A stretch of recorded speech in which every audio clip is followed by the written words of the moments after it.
They must go.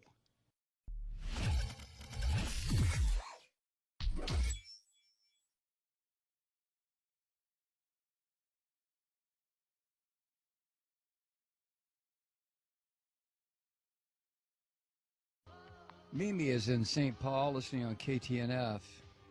Hey, Mike. Hi. Well, I'm confused. I want to talk about Israel. And so can you even imagine any other country in the world allowing 530 rockets to fall before it took a step to defend itself? And then hearing the last segment, you guys were talking about not wanting to help fund the Iron Dome. The Iron Dome isn't just to protect Israelis.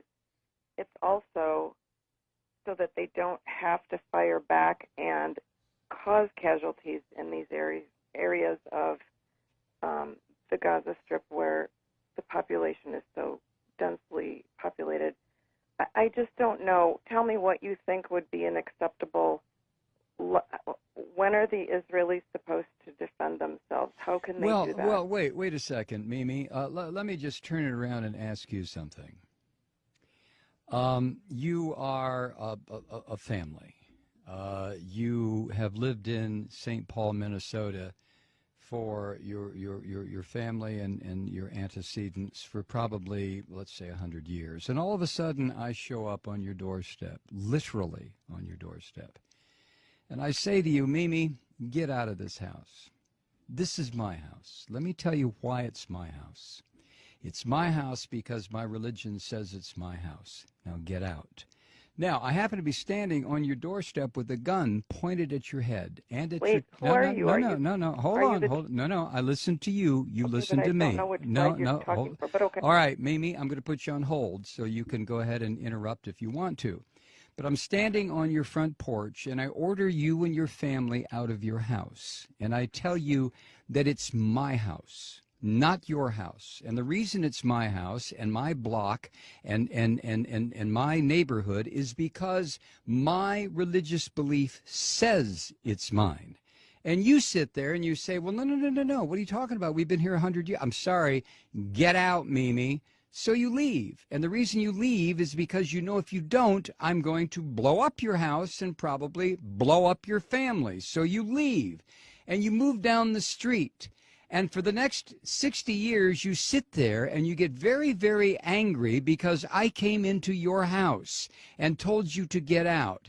So what you do, Mimi, you decide, well, I know what I'll do. I'm going to start throwing rocks at what used to be my house, and it'll break the windows. That'll make that damn Malloy move. So you start throwing rocks. And then I come outside and I say, Mimi, were you throwing rocks? And you look at me rather sheepishly, and that's when I level an RPG at you and your family and your house, and I pull the trigger, and all of a sudden, whoosh, you're all gone. Now, which of us is the terrorist? You tell me. But tell me on another phone call, Mimi, because I'm not going to get involved in a big discussion about this. Thank you. Wow.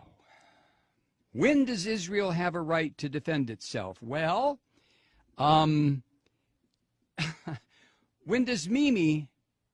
do I have a right to defend myself? I came in and took Mimi's house. So if Mimi attacks me, who's going to say, well, Malloy, you have a right to defend yourself because Mimi's attacking you? And somebody else will say, yeah, but you took Mimi's house. Yeah, but, possession is 9/10 of the law. Nah, possession is 99.9% of the law. And besides, God gave me this land. What the hell is Mimi doing on it? All I had to do was come here and remind her, Mimi, get out. God gave this land to me. Now, if Mimi doesn't like that, she can go live in the little ghettoized area that I've set up for her near the Mississippi River in St. Paul, where there's bad electricity, bad water, the fish are no good to eat, and Mimi can stay there until hell freezes over. Or Mimi can throw rocks at my house. Used to be her house. In which case, I will level a couple of grenades at her. So the question, Mimi, is not, when do I have a right to defend myself? I stole your house. I stole your neighborhood. I stole your friend's house. I stole the corner grocery store. I took it all. When do I have a right to defend myself? You have to be kidding. You have to be kidding. Let me recommend a book for you, Mimi. It was written by Rabbi Meir Kahana. The title is They Must Go. Read it and call me back.